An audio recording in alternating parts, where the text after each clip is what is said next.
So today I just wanted to talk about David Wilcock.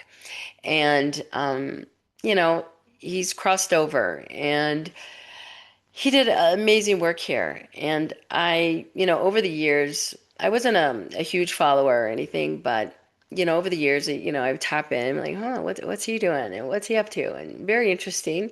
But my main reason was to, kind of tap in because he was connected to Edgar Cayce. And, he had a very big heart for Edgar Cayce and an interesting relationship with Edgar Cayce. So, of course, my work with Edgar over the years since 2019 and, publishing my book, Transference, Connect to Your Soul Self, and writing several other books for him and Gladys. Of course, I'm very, very curious to know, what kind of relationship they had and so on and so forth. So I went ahead today and tapped in with David, but I also tapped in with him the day after he passed. And for whatever reason, he came into view.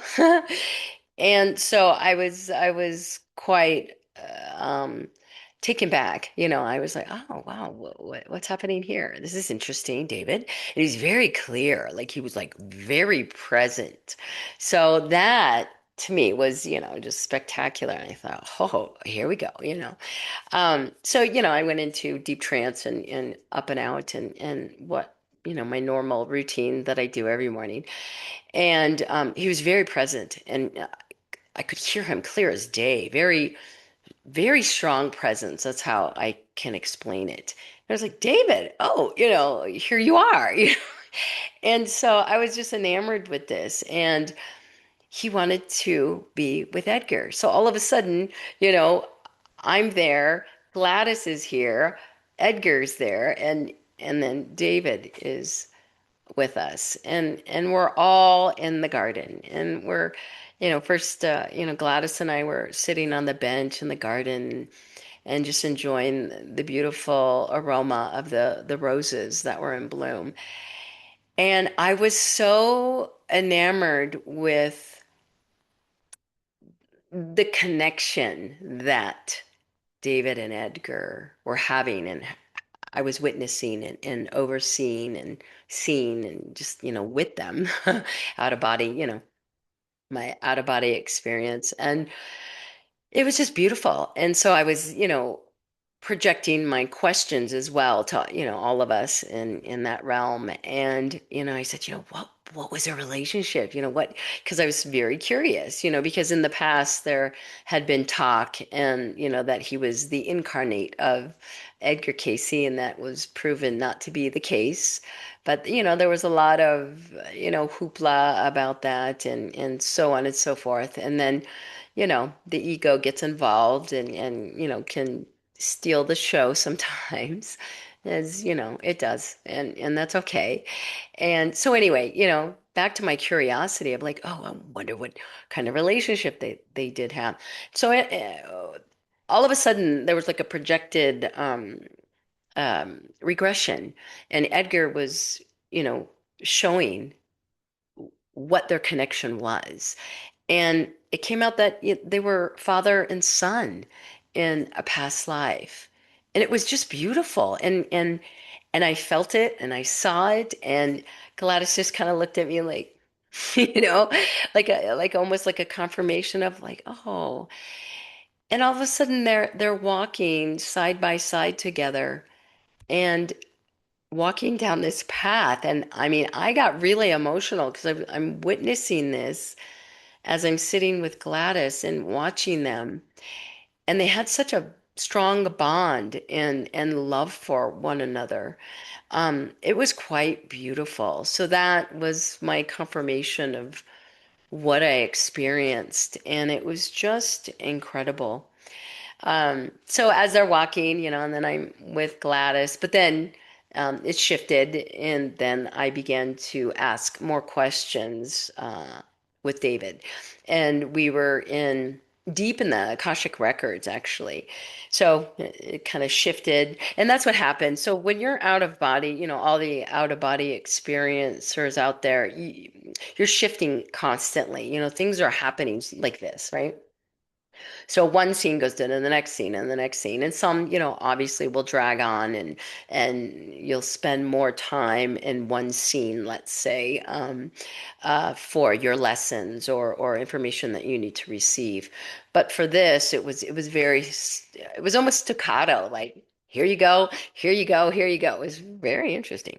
So we're in the Akashic Records, deep in the Akashic Records. I mean, it was filled with, books and manuals and very large books and papers and it was just, wall to wall. It was just incredibly gorgeous and very just beautiful. It was just really, I was just enamored where we were.